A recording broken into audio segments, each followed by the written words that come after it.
발표에 대해서 오늘 이제 진행하겠습니다. 강유정 대변인입니다. 한국과 미국의 관세 안보 협상을 문서화한 조인트 팩트시트 공동 설명 자료가 최종 마무리됐습니다. 이재명 대통령께서 직접 팩트시트 주요 내용과 의미에 대해서 국민 여러분께 설명드리고 기자 여러분들의 질의응답에 간단히 응하시겠습니다. 그럼 지금부터 이재명 대통령의 발표를 직접 듣겠습니다. 존경하는 국민 여러분, 지난 두 차례의 한미 정상회담에서 양국이 합의한 내용이 담긴 공동 설명 자료 조인트 팩트시트 작성이 마무리됐습니다. 이로써 우리 경제와 안보의 최대 변수 가운데 하나였던 한미 무역 통상 협상 및 안보 협의가 최종적으로 타결됐습니다. 정부를 믿고 아낌없는 성원을 보내주신 국민 여러분, 정부와 함께 발로 현장을 함께 띄워준 기업인 여러분, 국익을 위해 최선을 다해 협상에 임해준 공직자 여러분, 다 여러분 덕분입니다. 대통령으로서 머리 숙여서 감사 인사를 드립니다. 좋은 경쟁을 위해서는 훌륭한 파트너가 있어야 하는 것처럼 이번에 의미 있는 협상 결과를 도출하는 데 있어 다른 무엇보다 트럼프 미 대통령의 합리적 결단이 큰 역할을 했습니다. 트럼프 대통령의 용단에 감사와 존경의 말씀을 전합니다. 내란과 그로 인한 국가적, 사회적 혼란 때문에 대한민국은 다른 나라에 비해 뒤늦게 관세 협상의 출발점에 섰습니다. 그러나 한미동맹의 굳건한 신뢰를 바탕으로 상호 존중과 이해의 기초에 호혜적인 지혜를 발휘한 결과로 한미 모두가 상식과 이성에 기초한 최선의 결과를 만들었습니다. 특히 우리 경제가 충분히 감내할 수 있는 범위 내에서 또 상업적 합리성이 있는 프로젝트에 한해 투자를 진행한다는 점을 양국 정부가 확인함으로써 원금 회수가 어려운 사업에 투자를 빙자한 사실상 공여가 이루어지는 것 아니냐라는 일각의 불신과 우려 또한 확실하게 불식하게 됐습니다.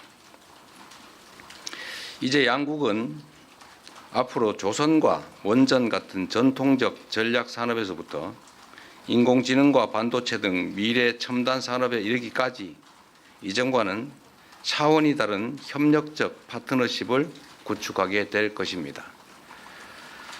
과거 미국이 대한민국을 도왔던 것처럼 이제 우리 대한민국이 동맹인 미국의 핵심 산업 재건에 함께할 것입니다.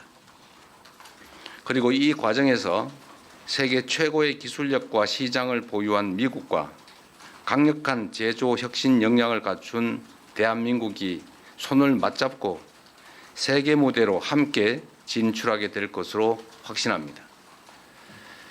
대한민국의 회복과 성장을 향한 길은 더욱 넓어지고 미국을 다시 위대하게 만들어갈 토대는 더욱 굳건해질 것입니다. 이것이 전부가 아닙니다. 이번 협상을 통해 한미 양국은 대한민국의 수십 년 수건이자 한반도 평화와 안정을 위한 필수 전략 자산인 핵 추진 잠수함 건조를 추진하기로 함께 뜻을 모았습니다. 우라늄 농축과 사용 후 핵연료 재처리 권한 확대에 대해서도 미국 정부의 지지를 확보하는 데 성공했습니다. 매우 의미 있는 진전으로 생각됩니다. 또한 미국 상선뿐만 아니라 미 해군 함정 건조조차도 대한민국 내에서 진행할 수 있도록 제도적 개선책을 모색하기로 했습니다. 대한민국과 미국의 조선업이 함께 위대해질 수 있는 발판이 구축된 것입니다. 이와 함께 주한미군의 지속적 주둔과 확장 억제에 대한 미국의 확고한 공약도 거듭 확인했습니다. 국방력 강화와 전작권 환수를 통해 한반도 방위에 대한 우리의 주도적 의지를 천명했고 미국은 이를 지지하며 지원하겠다는 의지를 강력히 피력했습니다. 이로써 한미동맹은 안보와 경제, 첨단 기술을 포괄하는 진정한 미래형 전략적 포괄동맹으로 발전, 심화하게 되었습니다. 한미 양국이 함께 윈윈하는 한미동맹 르네상스의 문이 활짝 열렸습니다. 존경하는 국민 여러분, 비록 한미 통상 및 안보 협의가 매듭 지어졌지만 이제 시작입니다. 국익을 지키려는 각국의 총성 없는 전쟁은 계속될 것이고 국제사회의 불확실성도 단기간에 해소되지 않을 것이 분명합니다. 그럴수록 우리는 이번 한미 협상 과정에서 보여줬던 담대한 용기와 치밀한 준비, 하나된 힘을 바탕으로 국력을 키우고 국익을 지키며 국민의 삶을 개선해야 합니다. 정부는 성과를 만들어내는 유능한 실용 외교를 바탕으로 외교 지평을 보다 넓히고 수출 시장을 다변화하며 세계를 연결하고 현재와 미래를 잇는 글로벌 선도 국가를 향해 힘차게 나아갈 것입니다. 미래산업 전장의 핵심인 인공지능 분야에 과감히 투자하고 엔비디아와 같은 세계 최고 기업들과의 협력을 보다 강화하겠습니다. 우리의 인공지능 활용 경험과 역량을 바탕으로 인공지능 격차 해소를 위한 연대와 협력에 앞장서겠습니다. 인공지능 세계 3강이자 아시아의 인공지능 수도로서 국제사회와 함께 포용적이고 지속 가능한 공동 번영을 모색해 나가겠습니다. 존경하는 국민 여러분, 국제사회의 불확실성이 심화될수록 영내 주변국들과의 관계를 안정적으로 가져가는 것도 매우 중요합니다.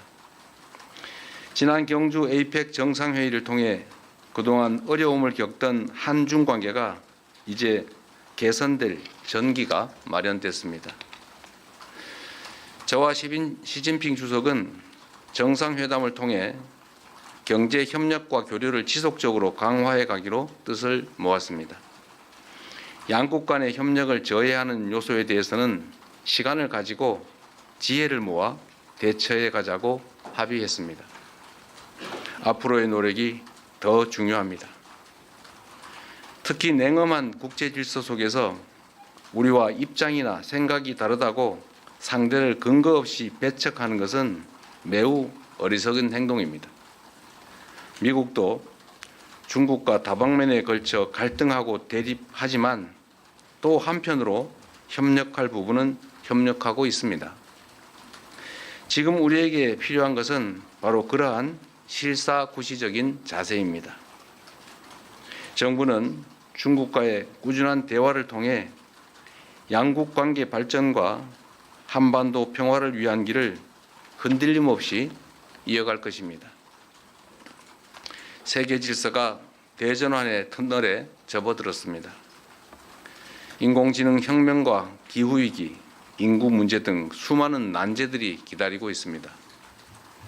향후 10년간 국제 질서는 지난 100년간 우리가 겪었던 것보다 훨씬 더 빠르고 보다 심대한 변화를 겪게 될 것입니다. 이런 때일수록 우리는 국익 중심의 실용 외교를 바탕으로 동맹국과 우방국과의 관계를 두텁게 하고 외교 지평을 넓혀 나가야 합니다. 국제사회에 영원한 적도 영원한 친구도 없습니다. 오직 국익만이 영원합니다. 무엇보다 이제 대한민국은 과거처럼 힘없고 가난한 나라가 아닙니다. 세계 10위권의 경제력과 5위의 강력한 군사력을 바탕으로 한반도와 동북아의 질서를 주도하는 중심 국가로 힘차게 뻗어 나아가야 합니다. 우리는 그럴 능력과 준비가 되어 있습니다. 저는 다음 주 G20 정상회의 참석차 남아프리카 공화국으로 출국합니다. 나라 밖에서 활동하는 우리 국민들과 기업들이 안심하고 해외에서 활동할 수 있도록 그 환경을 더 적극적으로 만들어 나아가겠습니다. 국민의 삶을 개선하고 국가의 더 나은 미래를 개척하는 데 정부의 모든 역량을 쏟아붓겠습니다. 함께해 주십시오. 고맙습니다. 네, 질문은 공동 설명 자료 팩트 시트에 관련된 좀 구체적인 내용 그리고 세말적 내용들은 이후에 안보실장과 그리고 정세실장이 해주실 겁니다. 대통령께는 좀 주요 내용과 의미에 대한 질문들을 간단하게 좀 받겠습니다. 손 들어주시면 질문 받겠습니다. 제일 먼저 손 들어주신 앞에 네 송승섭 기자 먼저 질문 받겠습니다. 송승섭 기자한테 네. 대통령님 안녕하십니까? 저 아시아경제 송승섭 기자입니다. 먼저 정말 고생 많으셨습니다. 저는 그 팩트시트 발표가 다소 지연된 이유에 대해서 좀 여쭤보고 싶습니다. 그간 언론 보도 등을 통해서 여러 해석이 나오긴 했는데 이제 발표가 됐으니 이 팩트시트 조율 과정에서 좀 어떤 부분이 가장 큰 쟁점이었고 어떤 부분을 가장 염두에 두셨는지 여쭤보고 싶습니다. 미국 정부의 입장은 이미 정상회의 때 대체적인 내용이 확정되었다라는 것이면서도 실제적인 세부 문안 작성에 있어서는 매우 여러 가지 다른 의견들을 제시해 왔습니다. 우리 역시도 이게 대한민국의 운명을 좌우할 수 있는 중요한 사안이기 때문에 글자 하나, 사안 하나 이렇게 소홀히 할 수 없었기 때문에 그런 세부 내용 정리, 아주 미세한 분야까지 치열한 논쟁이 있었다라는 점을 말씀드립니다.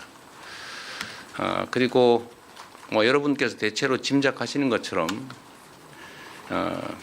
우라늄 농축이나 핵 재처리 문제 또 핵 추진 잠수함 문제에 대해서 미국 정부 내에서 약간의 조정 과정이 필요하지 않았나 이렇게 생각이 됩니다. 네, 다른 질문 또 받겠습니다. 네, 매일경제 성승훈 기자님. 예, 대통령님, 매일경제 성승훈 기자입니다. 이번에 그 팩트시트 발표를 대통령께서 직접 하시게 됐는데요. 뭐 안보실장이라든지 뭐 정책실장께서 하실 수 있었는데도 대통령께서 직접 발표하시게 된 그 배경을 좀 설명해 주시면 감사하겠습니다. 그리고 한 가지 더 여쭤보고 싶은 게 그동안 이제 이런 회의랑 뭐 협상을 하시고 나면은 국력을 키워야겠다는 말씀을 많이 주셨었거든요. 그래서 이번에 그 관세 안보 팩트시트 하면서 소회 같은 것도 한 말씀 해주시면은 감사하겠습니다. 네, 외교 사안에 대해서 아주 내밀한 또는 이면에 있었던 과정의 이야기를 자세히 하는 것은 그리 적절해 보이지는 않습니다. 그런 한 가지 말씀드릴 수 있는 것은 이게 마치 국가의 미래를 좌우하는 정말 중요한 사안임에도 이게 우리의 의사가 제대로 또 합리적, 이성적으로 관철되기보다는 일종의 힘의 관계에 의해서 일방적으로 처리될 가능성이 높은 것 아니겠습니까? 그래서 혹여 대한민국의 국익이나 국민의 삶보다는 국제적인 역관계에 밀려서 우리의 국익을 훼손하지 않을까 하는 우려들이 많았습니다. 저로서도 이게 추상적인 문헌처럼 보이기도 하고 또 개인적 이해관계나 또 정치적으로 보면 여러 가지 어려움들이 있는 게 사실이기 때문에 적당히 넘어가자는 의견도 적지는 않았습니다. 그리고 정말로 어려웠던 것은 대외적 관계에 있어서는 국내에서 정치적 입장이 좀 다르더라도 국익과 국민들을 위해서 좀 합리적 목소리를 내주면 좋은데 빨리 합의해라. 빨리 하지 못하는 게 무능한 거다. 상대방의 요구를 빨리빨리 들어줘라. 이런 취지의 압박을 내부에서 가하는 그런 상황들이 참으로 힘들었습니다. 어려운 일이긴 하겠지만 국익에 관한 한 대외적 관계에 관한 한 정쟁의 대상으로 삼아서 국익에 반하는 합의를 강제하거나 또는 실패하기를 기다려서 공격을 하겠다는 심사처럼 느껴지는 그런 내부적인 부당한 압력은 참 없었으면 좋겠다는 생각이 들었습니다. 전면에서 정말 힘센 강자와 우리의 국익을 지키기 위한 협상을 하는데 그걸 버티기도 참 힘든 상황에서 뒤에서 자꾸 발목을 잡거나 왜 요거를 빨리 안 들어주느냐 라고 하는 것은 참 견디기 어려웠다는 말씀을 드립니다. 우리가 가진 유일한 힘은 버티는 겁니다. 이게 우리가 가지지 못한 것들을 추가로 새롭게 얻어나기 위한 능동적, 적극적 협상을 하는 게 아니고 상대의 요구에 의해서 국제질서 재편에 따라서 어쩔 수 없이 손실을 최소화해야 되는 그런 일종의 비자발적 협상을 해야 되는 그런 상황에서는 우리가 가진 최대의 무기는 버티는 겁니다. 그게 가장 힘들었다. 그래서 시간이 많이 걸린 것은 우리의 유일한 힘을 최대한 발휘하기 위한 불가피하고도 유일한 조치였다는 점을 말씀드립니다. 늦었다고 혹여라도 지탄하지 않기를 바랍니다.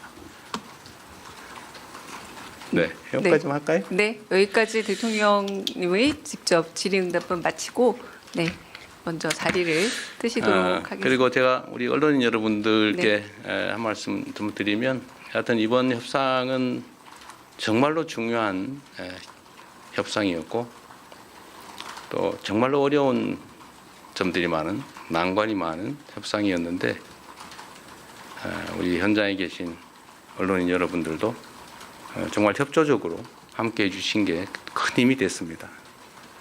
제가 국력을 키워야 되겠다는 말씀을 자주 드리는 이유도 국제사회는 법적인 강제 규범이 사실상 없습니다. 영원한 친구도 우방도 없는 그런 세계에서 힘이 관철되는 이런 협상을 할 때마다 우리의 국제적 위상이나 국가의 역량을 최대한 키워야 우리의 국익과 우리의 국민들의 더 나은 삶을 확실하게 보장할 수 있겠다는 생각이 계속 듭니다. 앞으로도 경제적, 문화적, 군사적 대한민국의 힘을 최대한 신속하게 키워나가도록 최선을 다하겠습니다. 네, 나머지는 우리 실장님들께 맡기고 저는 이만 퇴장하겠습니다. 고맙습니다. 네, 이상 이재명 대통령께서 하신 한미 팩트시트 발표를 마치고 네, 이후 설명을 이어가도록 하겠습니다. 네. 잠시만 기다려 주시면 정책실장님, 안보실장님 설명 이어가도록 하겠습니다.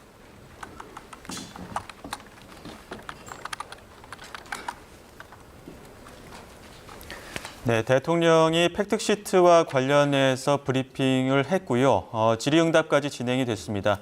잠시 후면 이제 실장급에서 주요 실무 회담 관련된 실무적인 내용들에 대한 질의응답이 있을 예정이고요. 지금 대통령 주요 발언들 중에는 국제사회의 영원한 적도, 영원한 친구도 없다. 오직 국익만이 영원하기 때문에 우리가 동북아 중심 국가로 뻗어가야 한다. 이런 입장을 전하기도 했었고요. 협상하는 과정에서 지금 눈앞에 있는 그 강대한 힘을 마주하는데도 어려웠지만 뒤에서 자꾸 이제 발목을 잡는 빨리 협상을 체결하라라고 하는 어떤 그런 압박들에 대해서 조금 견디기 어려웠다. 이런 이야기들도 소회를 전하기도 했습니다. 지금 대통령 브리핑 이후에 잠시 이제 대통령의 이제 업무를 위해서 먼저 이제 자리를 떠났고 지금 실장급에서 기자들의 질의응답을 받을 예정입니다. 현장 목소리 들어보시죠. 또한 많이 참아주셔서 감사합니다. 계속 똑같은 말만 반복을 해서 좀 죄송하기도 하고 그랬는데 어쩔 수 없었고 그게 현실이었습니다. 어떨 때는 비관적이고 어떨 때는 낙관적이고 그런 부분이 반복됐었으니까 안보실장님 오셨으니까 네, 안보실장님 먼저 질의응답 시간 갖겠습니다. 네. 먼저 손 드신 조설모 박상기 기자 먼저 질문해 주십시오.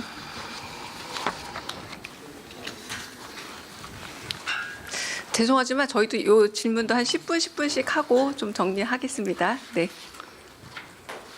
예, 저 조선일보 박상기입니다. 그 백악관의 그 홈페이지에 올라온 팩트시트를 보니까 이제 그 우라늄 농축이나 핵연료 재처리가 언급이 돼 있고 이제 뭐 핵 추진 잠수함에 대해서도 이제 언급이 있는데 앞으로 이게 구체적인 협상이 앞으로 다시 진행돼야 되는 상황인 것인지 그 부분을 좀 구체적으로 좀 여쭙고 싶습니다. 네, 그 두 문제에 대해서 방향이 정해졌고 양측의 동의가 있었기 때문에 앞으로 후속 협의는 그걸 어떻게 이행할까 하는 쪽으로 이루어질 겁니다. 많은 협의가 필요할 겁니다. 그러나 농축 재처리 문제, 그다음 원전 문제에 대한 이제 그 큰 줄거리와 방향이 합의되었습니다. 네. 그래도 다른 기자분 먼저 질문 받고 넘어가겠습니다. 네. 네, 안녕하세요. 실장의 YTN의 홍민기 기자입니다. 원잠 혹은 핵잠수함을 어디에서 건조할 거냐 이것도 많은 논의가 있었던 것으로 알고 있는데요. 이것을 국내에서 건조할지 혹은 미국에서 건조할지 이것도 결정된 바가 있다면 설명 부탁드립니다. 네, 우선 그 좀 돌이켜서 얘기를 하면 마지막까지 많은 논의가 된 것은 사실은 원잠은 아니고 농축 재처리 부분이 마지막까지 많은 논의가 된 겁니다. 원잠 부분에 대해서는 한때 논의 과정의 한때 어디서 건조하느냐는 문제가 제기된 적이 있지만 그건 일단 우리 입장을 설명을 했고 그게 반영이 되었습니다. 그 문제에 대한 정상 간의 논의는 처음부터 끝까지 한국에서 건조하는 것을 전제로 진행이 되었고 그 논의 과정에서 우리 원잠을 미국에서 논의하는 얘기는 거론되지는 않았습니다. 제가 지난번에 이 자리에서 설명했었죠. 제가 갖고 있는 기록에 우리 대통령이 우리가 여기서 건조한다. 왜냐하면 어디서 건조하는 문제가 한번 제기된 적이 있습니다. 대화 과정에서. 그래서 그 답하는 차원에서 우리 대통령이 우리가 여기서 건조한다. 그렇게 말씀하신 적이 있습니다. 다시 말씀드리면 대화의 모든 전제가 한국의 원잠은 한국이 건조한다라는 거였고 우리가 협조 요청한 것은 핵 연료에 관한 부분이었습니다. 그래서 건조 위치에 대해서는 일단 정리가 되었다고 봅니다. 물론 작업을 하다 보면 어떤 부분에 대해서 협업이 필요할 수가 있고 어떤 부분은 미국의 도움을 청할 수 있지만 그 원자력 잠수함 전체를 어디서 짓느냐라고 말할 때는 한국에서 짓는 것을 전제로 대화하고 있다고 말씀드립니다. 네. 한국일보 우태경 기자님. 네. 네, 실장님 안녕하세요. 한국일보 우태경 기자입니다. 네. 그 뭐 핵연료의 뭐 이제 농축 재처리 문제라던가 우라늄 문제라던가 하기 위해서는 원자력 협정 개정이 필요한데 이에 대해서 구체적인 타임라인이나 뭐 착수를 한다는 말씀이 아까 발표에는 없었던 것 같아서요. 협정 개정에 대해서도 구체적으로 여쭤보고 싶고요. 또 전자권 환수에 대해서 미국 측의 동의를 얻었다고 했는데 그러면 전자권 환수를 임기 내에 한다는 방향에 대해서 타임라인에 대해서도 정확히 동의를 얻은 건지도 여쭤보고 싶습니다. 네, 농축 재처리 문제를 하려면 이제 미국과 후속 협의를 하여서 지금 기존에 가지고 있는 협정을 어떻게 조정해야 합니다. 어느 만큼 조정할지는 협의 결과에 따라 달려 있는데 많은 조정이 필요할지 아니면 뭐 어떻게 그 안에서 작은 조정을 할지는 앞으로 협의에 달려 있고요. 여하간 지금 협정을 이제 뭔가 좀 어저스트 해야 된다고 생각합니다. 그리고 이제 원잠 문제를 다루려면 원잠은 핵 물질을 우리가 이제 군사적으로 쓰는 거니까 이제 그 군사적이라는 것이 핵무기하고 관련 있는 건 아닙니다. 핵무기하고는 무관하고 군사적인 용도, 군사적 목적의 리액터 엔진이죠. 그러니까 추동력을 갖는 엔진에 쓰는 거기 때문에 그 부분에 대해서도 뭔가 조정이 필요합니다. 여러 가지 방법이 있는데 가령 호주가 오커스를 할 때를 우리가 참고해 본다면 그거는 미국이 가지고 있는 원자력 법상에 거기 91조가 있는데 91조에 예외 조항을 적용하는 방식으로 했습니다. 뭐 그런 방법도 있을 수 있고 또 다른 방법도 있을 수 있고 모든 것은 앞으로 협의하에 따라 달려 있습니다. 실장님, 다만 여기서 제가 한 가지 강조하고 죄송합니다만 싶은 하나만 공지를 하고 네네. 저희 그 질의응답은 혹시 안보 관련된 부분이 나올 수 있기 때문에 생중계는 멈추고 하면 네, 네, 어떨까라는 좋습니다. 그래야 조금 더 네, 네. 자세한 네, 질의응답이 가능할 것 같고요. 네, 그리고 저희도 요 질의응답이 끝나고 나면 저희 그 대통령실 홈페이지에 조인트 팩트시트는 바로 게재가 될 겁니다. 요거 공지하고 요 부분은 관련해서는 네, 생중계는 좀 멈추고 저희 언론이랑 좀 더 깊은 얘기를 하는 걸로 하겠습니다. 죄송합니다, 실장님. 네.